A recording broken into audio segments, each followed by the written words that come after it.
Құрметті ата-ана және 6 сынып оқушысы, бұл видеодан білім инновациялық лицейіне қалай оқуға түсуге болады, осы бойынша қысқаша ақпарат беретін боламын.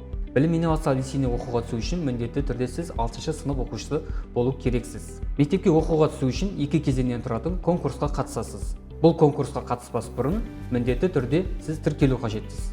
Тіркелу үшін bill.edu.kz сайтына кіріңіз. 15 мамырдан бастап еліміздегі барлық білім инновациялық лицейлері тіркелу жұмыстарын бастайды. Емтихан 14-19 маусым аралығында өткізіледі. Бірінші кезеңде сізге математика, логика бойынша 40 есеп, қазақ тілі бойынша 10 сұрақ, Қазақстан тарихы бойынша 10 сұрақ, жалпы 60 сұрақтық тест тапсырмасы беріледі. Осы бойынша сіз екінші кезеңге өткізілесіз. Екінші кезеңге өту үшін сіз бірінші кезеңде жоғары нәтиже көрсету қажетсіз. Екінші кезеңде математика, логика бойынша 55 сұрақ, қазақ тілі бойынша 10 сұрақ, Қазақстан тарихы бойынша 10 сұрақ, жалпы 75 сұрақ беріледі. Осы екі кезеңнің қорытындысы бойынша ең жоғары балл жинаған талапкерлер білім инновациялық лицейіне қабылданады.